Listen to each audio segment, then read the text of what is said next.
Shalom. First and foremost, I want to give all praise and glory to Yahweh, Bashem, Yahweh Shai, Bashem, Kakwadash. Double honors to the elders, G, and Master Ruel. Peace, citations to like I come in the four corners, pushing truth and sincerity. Peace be unto you, and Shalom. This lesson is, I want to kick off, is about, mainly about Christians, but it's about being told lies. And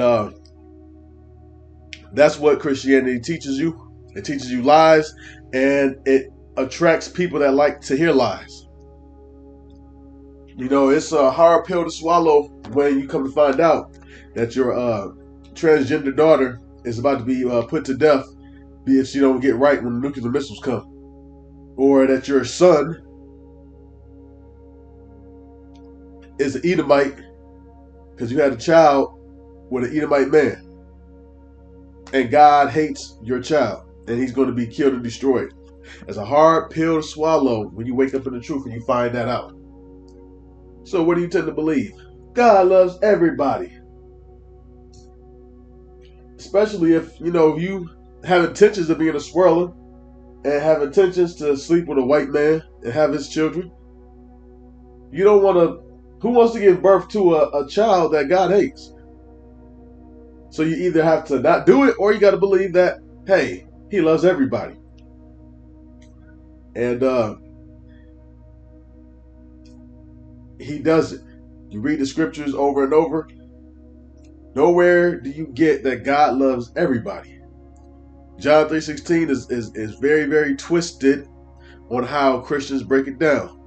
It does not mean God loved the world, mean everybody. So he loves rapists, pedophiles, serial killers, blasphemers. He just loves all manner of people that sin. No. That is not the case. Most High has his righteous. Most High has his wicked. And he loves the righteous. Who is those righteous? Of the elect. Who are the wicked? Well, you got some wicked among us, for sure. But you have three classifications of men: sons of God, sons of man, and sons of the wicked. Sons of the wicked is Esau. Sons of man are the other nations. And God doesn't care about these other nations. He counts them as spittle, as nothing. Do you remember the last time you spat? Think about it. The last time you did a hak tui loogie. Do you remember that? No, you don't. You don't care about that. It's spittle. While you have a ceremony or memorial for spit, it's worthless. Now I'm about to go over here to Isaiah chapter 29 and Isaiah 31. Or is it 30? Yep, it's Isaiah 30. Verse 9, it says that I'll start with verse 8. Isaiah 30 and 8. Now go write it before them in a table and note it in a book, that it may be for the time to come forever and ever.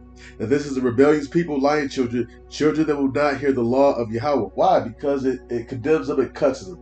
So they don't want to hear that it's wrong to be a lesbian. They don't want to hear it's wrong to have men have penetrative sex with each other. They don't want to hear that. It condemns them. Why would you want to hear that? Especially if you don't want to change. Forget that keeping the law gives you protection from the angels. Pursuant to Psalms 34:7. The angels kept around them that fear God. Nah, forget that it gives you protection. It goes to show that they don't really believe. But their pleasure is more important than being protected. We're ready to Isaiah 30 in verse 9 again. That this is the rebellious people, lying children that will not hear the law of Yahweh. Which say to the seers, who are the seers? The prophets. See not, and to the prophets prophesy not unto us right things Speak unto us smooth things, prophesy deceits. Speak to us lies. And that's what Christian church gives you. Lies. Good lies. Nice, beautiful, sweet lies. And then when you come with this truth, what is it? What do they say? Oh, that's your interpretation. That's your interpretation. That's your interpretation. And we'll find out in the judgment day. But meanwhile, they believe that John 3:16 ain't their interpretation. That means God loves everybody. That's not their interpretation. It is what it is, right?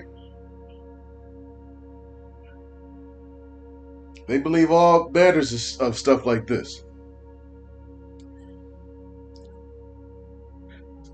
And it goes back to Revelation chapter 10.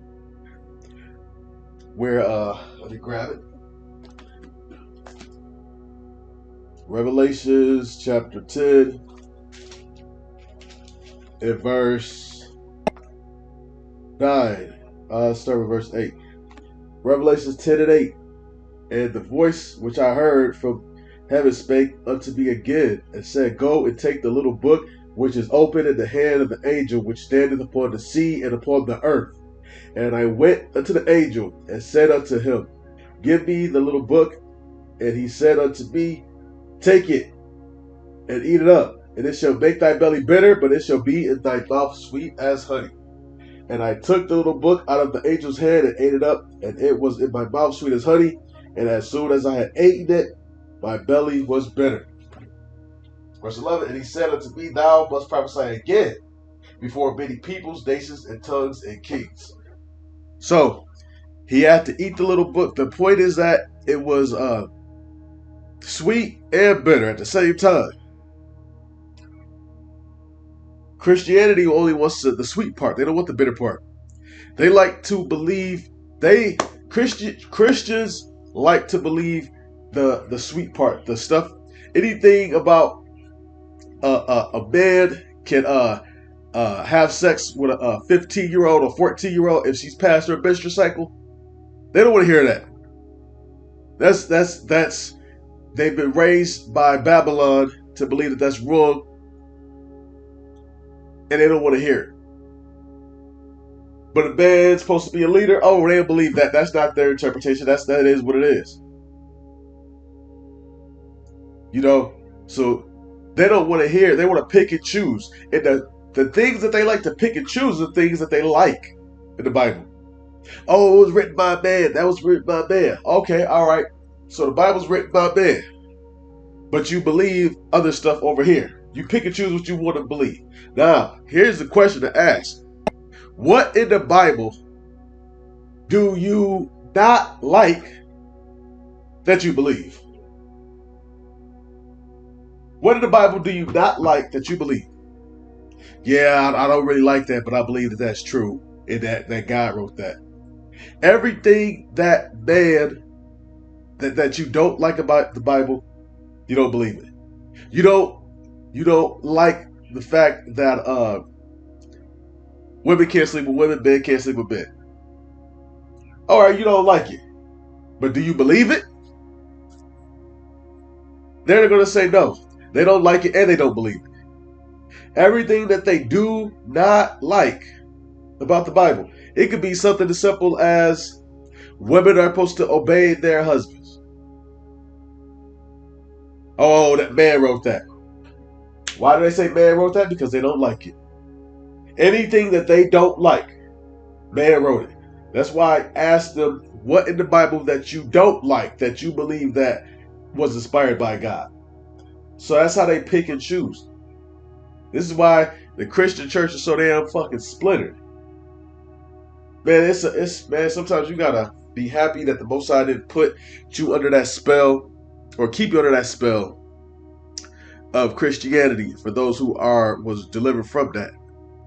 That's a very, very strong hold. And it's very easy to break from if you're honest with yourself and you want to seek the truth. It's not that hard.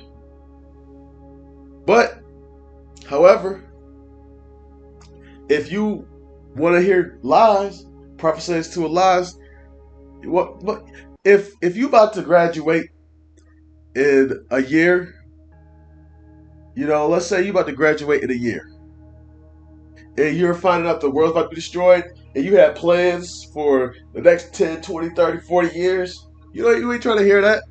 You love your life. That's why the saints loved not their lives. It would make them different.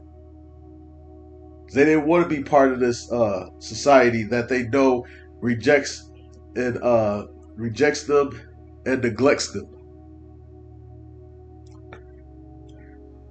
All right, and on that note, I want to give all praises and glory to Yahweh Bashim Yahushai, Bashim Kakwadash, double honors to the elders of GMS well. Peace, salutations, and shalom.